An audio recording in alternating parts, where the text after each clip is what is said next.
Isaku was a bimbo girl with daddy issues adopted by her yakuza grandfather after her parents passed away in an accident. Over time, she falls in love with her emotionally unavailable bodyguard, but before she could confess, she is moved to a distant high school as a nobody. Isaku's grandfather, Senagaki Tasuke, brings her to their family home after Isaku's parents passed away in an accident. There, a handsome young guy takes responsibility for taking care of Isaku. His name is Keiya, claiming to fulfill all roles. Bro is a complete family package. Years pass by and Keiya becomes Isaku's greatest support. On her high school acceptance day, he holds Isaku up in his arms and congratulates her. She blushes at his embarrassing situation and tells him to put her down immediately. Isaku's grandfather asks why she chose such a distant school, to which Isaku replies that she wanted a place where no one knew of her relation with yakuza, as she wanted to make friends and experience a normal love life. The next day, as she is walking in her class, she trips and is about to fall when a boy saves her from behind.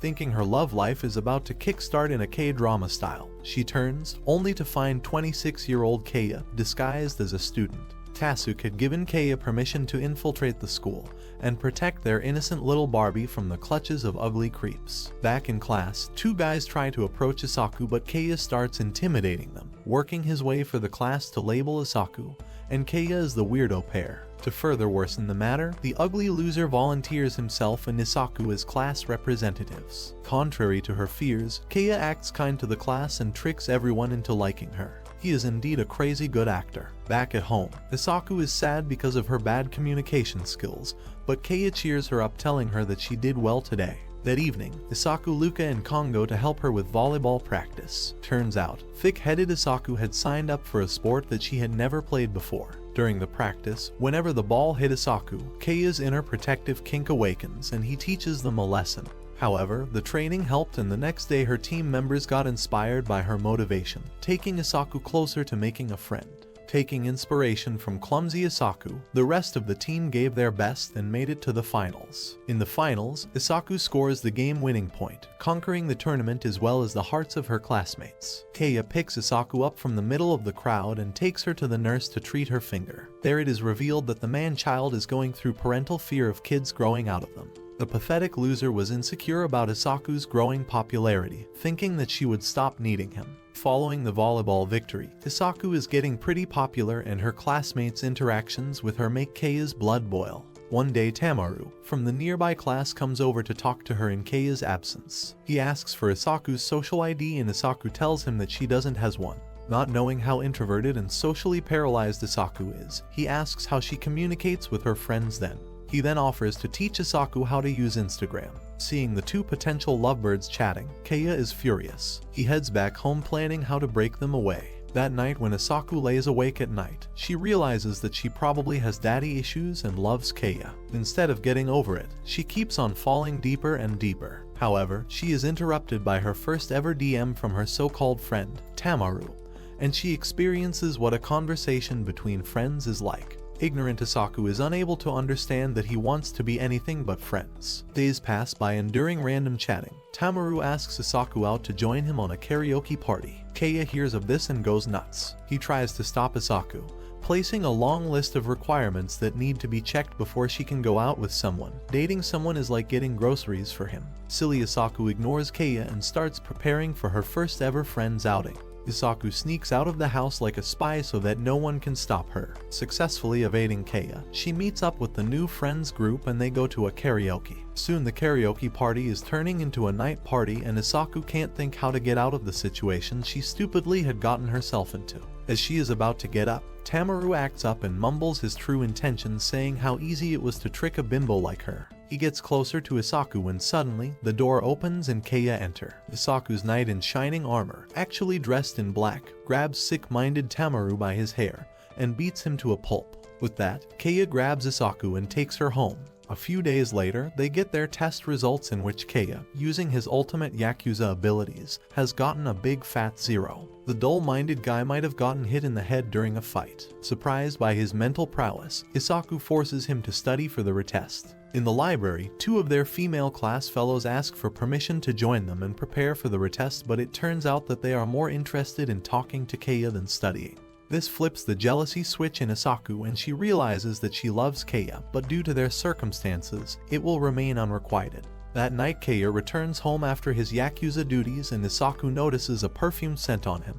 On asking, Keiya says that he suspects he might have got it from a club hostess. Hearing this, Isaku is fuming with anger and like every self-centered creep, Keiya thinks it is because he is not studying. Hopeless on his case, Isaku agrees and sets up the table for teaching him. Ready to pull an all-nighter, she comes back with a mug of coffee only to find Keiya sleeping like a rock. Rizzed by his cute sleeping face, she lies beside him and falls asleep as well. The next day, Keiya decides to start studying for real and demands a reward if he passes all his retests, to which Isaku agrees. True to his word, he puts in a lot of effort and passes with a quite good score. As for his reward, he puts Isaku off her balance asking for a kiss. Unable to understand what is going on inside Keiya's mind, she refuses and as an alternative, he asks to spend the next Sunday with her, to which she agrees. They decide to go to a zoo as Isaku likes animals and Keiya remembers that the last time he brought her to the zoo, she was glowing with happiness. After getting a bunch of cute photos and sightseeing, they return. On the way home, Keiya apologizes for his first request. He tells Isaku that he is an ugly creep who has done a lot of kissing, but this is the first time he wanted to experience it, but it is fine if she opposes the initiative. Hearing this, Isaku says she is not opposed to it, but when Keiya comes close she loses her shit and runs away. Standing in the middle of the street, Keiya is jumped by an attacker. As Isaku hears a bunch of shots, she hurries back to see Keiya bleeding from his arm. He calls a car to clean the mess and sends Isaku back home. Back at home, he suddenly collapses in front of Isaku. She runs to help him, but it turns out that he is just trying to get a cute expression out of her. Furiously, she tells him to get the hell out of her sight. Days pass by and their school arranges a class trip. Isaku is happy as her volleyball friends have asked her to join their group. At the beach, Keiya surprises everyone with his knife skills as he butchers a fish to perfect cubes. On the other hand, Isaku is unable to control her tears while cutting onions. A classmate comes to wipe her face, but jealous Keiya scares him away with a knife throw. That evening, the teachers separate boys and girls for a hot spring bath. After their bath, Isaku and her friends come back to their room when one of them notices that she has left her phone in the changing room. Living their teenage fantasy, they decide to sneak out after curfew time, hoping to get some action on the way. In the empty changing room, they split up to look for the phone and luckily Isaku runs into Keiya. To hide his badass tattoos, he didn't take a bath with the rest of the class. To keep Keiya's identity secret, Isaku tricks her friends into going back. But to their bad luck, the designated time for the teacher's bath started and they had to hide in a bath. After checking the coast, they sneaked out of the hot spring and went back to their rooms. The next day at the beach, the class played a bunch of water games, but the pair kept on having fun on their own, making everyone wonder if they are dating or not. Gen Z word for that kind of thing would be situationship. The whole day, Isaku noticed a black hooded guy closely following Keiya. Scared from the last experience, she thought it was also an attacker targeting him. Therefore, when Keiya separated from the rest of the class, she followed him and hit the hooded guy in the head with a watermelon, knocking him out. However, it turned out that he was a bodyguard that Keiya brought along as a precaution. At the beach, Isaku runs out of sunscreen and goes to the dorm to get a new one. A pair of shady-looking guys entered the room and asked if she is Senagaki's granddaughter, to which she foolishly said yes. With that, they kidnapped Isaku. Noticing her absence, Keiya asked around for her. When he checks the room, he finds a spilled bottle of sunscreen. Simultaneously, his bodyguard informs him about two members of a rival gang who just left the parking area. Instead of stopping them, he had let them pass. Instead of guarding Isaku, he chose to guard his own bum. Furious at this action, Keiya taught his useless underling a proper lesson. They hurried to find Isaku and caught up with the kidnapper's car. They were not interested in Isaku, but rather they wanted to blackmail Keiya using Isaku as leverage. The guy opened the door to threaten Keiya by putting a gun on Isaku's head, but Keiya jumped into their car like a psychopath. This sudden mad dog behavior made the driver lose balance and he drove the car into the sea. Keiya pulled Isaku out of the water, leaving the ugly fatso pair helplessly crying for rescue in there.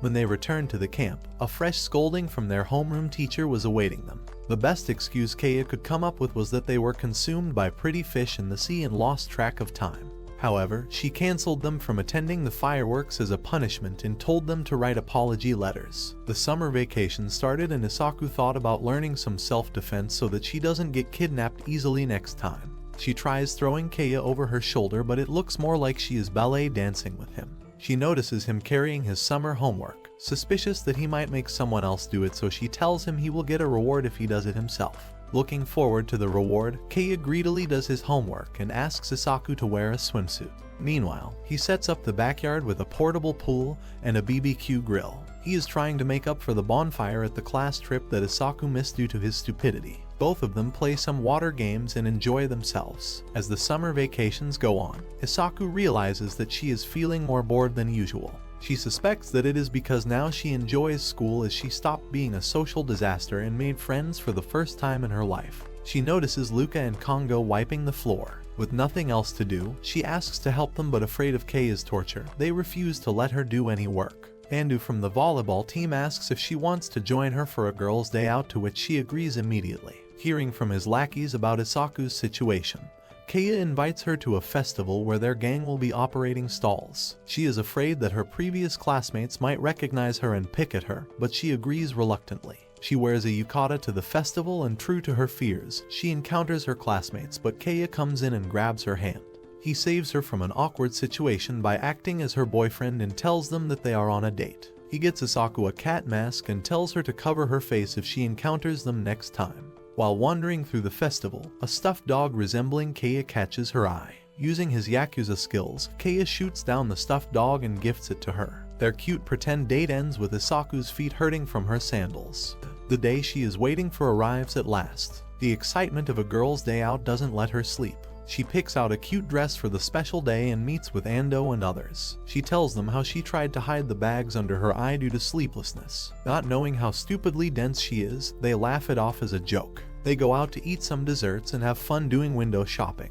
It turns out to be a memorable day for Isaku, and she couldn't sleep till late at night. In the morning, Keiya goes to check on Isaku in her room after waiting for her at the breakfast table. There, he finds Isaku sound asleep, hugging the stuffed dog he got her. The idiotic man-child is pleased as well as jealous of the stuffed dog and hugs her tight as she sleeps. Every guy deserves such an open-minded boss with a beautiful granddaughter. All of a sudden, Tasuke remembers that he has a granddaughter and calls her. There, she meets her grandfather's old friend. He is accompanying his grandson, Tanuki Mikio, who is a high schooler like Isaku. The two old shots were trying to hook up their grandchildren probably. Mikio jokes around with Isaku, which makes Keiya jealous. A few days later, Isaku went to a girls' movie date night at Ando home and watched a romantic movie. The roller coaster of emotions made the hearts of innocent girls flutter, and they started to discuss each other's love lives. Isaku tells them how she went to a festival with Keiya. The immature girl also bluntly tells them that she loves Keiya but is uncertain about his feelings. Like an idiot helping another idiot, they advise Isaku in her love life. That night, Isaku returns home and tells Keiya about her day, and he notices a difference in her behavior,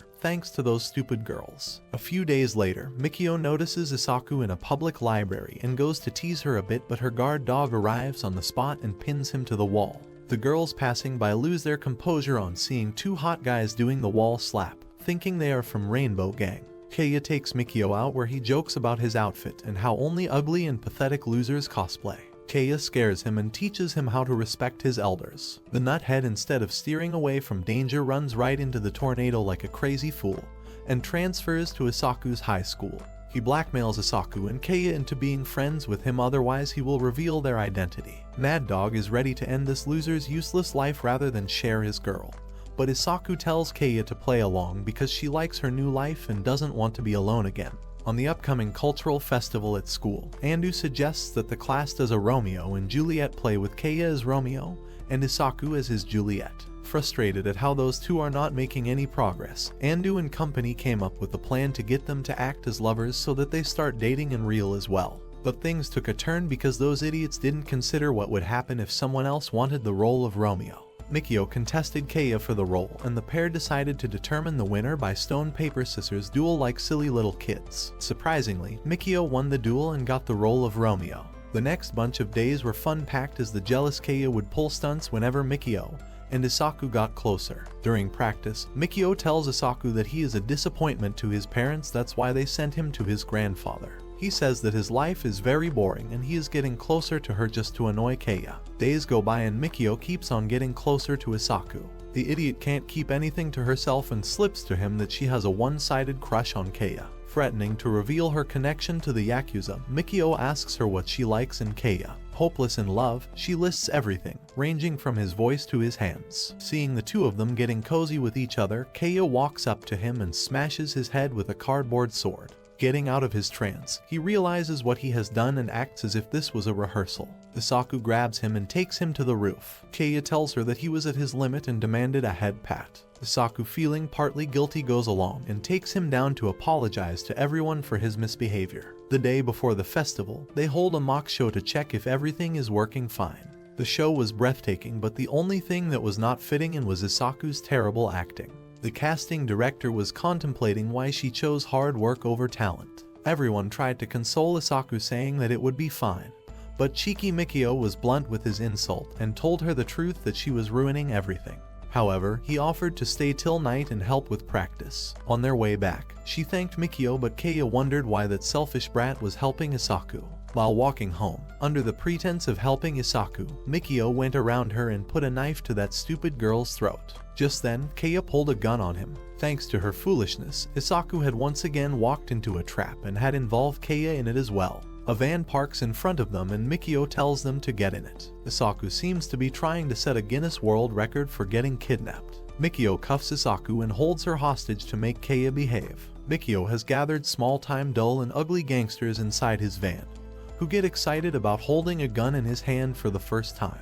He takes them to a portside warehouse where he binds Keiya to a pole and tells him how his grandfather was restricting his activities, but when he met him, he got a new toy to play with. The psychopathic scum decides that he will attack Isaku, as this will anger Keiya the most. In his messed up rebellion phase, Mikio forces himself on Isaku. Struggling to protect her cherry girl status, she kicks him square between his legs, cracking his nuts. Seeing an opening, Keiya takes down the rest of the idiots and runs to beat the shit out of the lunatic, but Isaku stops him, saying that he is needed for tomorrow's play at school. Although he didn't agree on letting the twat go, he obeys Isaku and takes her home. After skipping school the rest of the days, Mikio comes to tell Keiya that he should switch roles with him and be Romeo. With Keiya playing Romeo, Isaku didn't have to act. She used her real feelings towards Keiya and her performance was better than ever before. Despite several unexpected incidents, the drama went perfectly smoothly. Not knowing they are yakuza bosses, the director scolded them later on for almost ruining the play. Isaku notices how preparing for the play has brought everyone close to each other. The festival had worked its Tinder magic and revealed a bunch of couples too. Isaku is surprised to find that shameless Mikio hasn't left even after such humiliation. He tells Isaku that he wasn't there of his own will, but his ride was late. He says goodbye to Isaku, telling her that she won't be seeing him from now on and that he enjoyed messing with both of them. While leaving, he also warns Isaku that even if he is going, she will always be in danger as long as she is with Keiya. Isaku recalls her past life-threatening situations and realizes that life with a criminal will always be challenging, but she will always choose Keiya over anyone else. Enjoying the rest of the festival, the pair goes to a cafe where they feed pancakes to each other, further encouraging the rumors about their dating status. After the Romeo and Juliet play, they have become sort of famous and a bunch of girls came and asked for a photo with them. Next, Isaku takes Keiya to a horror house hoping to get some lovey-dovey interactions with him, but instead of getting scared and holding hands, the yakuza ends up scaring the ghouls. While coming out of fortune-telling room, Keiya is stopped by Kaori, who runs a club for his gang. Isaku gets jealous of her, thinking she is his girlfriend. After having a drink, Kaori asks for leave. She tells Isaku that she is rooting for him and all she wanted was to see the mighty yakuza in a high school uniform. The pair watches the closing ceremony fireworks together from the rooftop, where Keiya tells Isaku that he certainly is not a well-behaved and intelligent dog, but she has his leash and can make him do anything she wants. On the way back home, Keiya tells Isaku that she is making him stay and once she frees him, he will do as he pleases. Silly Isaku thought he was randomly speaking, but while taking a bath, she finally hit the target. He was asking for Isaku's permission to love her. Now that her lifelong dream was achievable, she was having double thoughts about it, like what would she do if they started dating. She couldn't ask Andu and the rest of her friends as she didn't want to reveal Keiya's identity as a yakuza. The only person she could ask advice from was Keiya's potential past girlfriend, Kaori. Isaku contacts Kaori and goes to meet her. She relieves Isaku's doubts and tells her that she never was Keiya's girlfriend. They met 8 years ago when she worked as a hostess and spent some hectic nights together. Even then, all Keiya cared about was little Isaku. She tells Isaku that she will face a bunch of hardships and will be surprised by a bunch of stuff like the fact that Keiya was a slave of Matrix, but if she truly wants it, she should go for it. Coming back home, she tells Keiya that he is free to do whatever he likes, and the creep throws her on the bed and is about to start licking her, but she tells him to stop. Thinking that dumb Keiya might not have understood her correctly, she confesses her feelings for him again.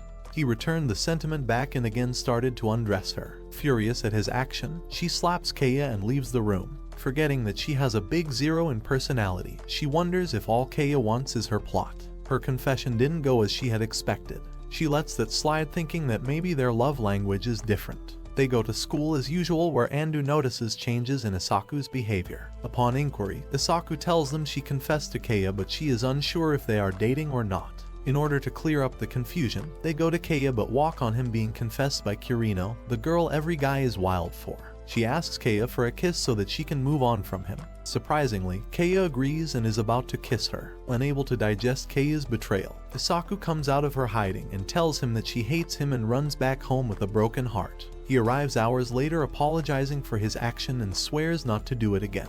He tries to justify it, but it doesn't matter to Isaku anymore. She sends him away, telling him that he doesn't understand what she means. The next few days she keeps on ignoring him on purpose and refuses to spend any time with him.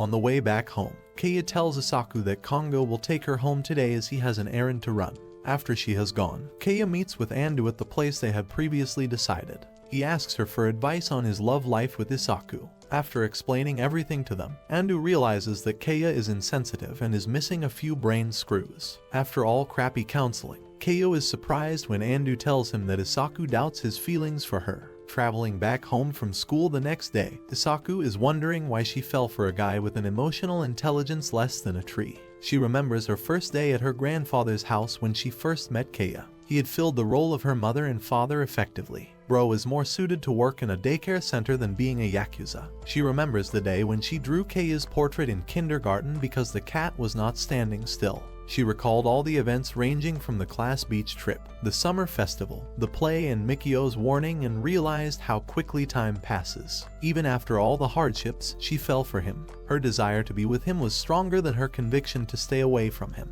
She is afraid that due to Keiya's emotional unavailability and stupidity, they might never be able to settle their confessions. Entering the house, Keiya takes Isaku to his room and shows his back tattoo, explaining how it refers to Isaku and how he will carry her thoughts with him for the rest of his life. He gave Isaku his sword, telling her to cut him if that would make her trust him, but she just scratches his back, saying she would compromise. Later on school rooftop, they finally end up kissing. Isaku's romantic dilemma ends with the acquisition of her love, while Keiya tells Isaku that from now on he will protect her as his lover. That's it for today, my fellow men of culture. Will Isaku and Keiya be able to get down to business or not? Comment your thoughts below and subscribe to the channel for more content.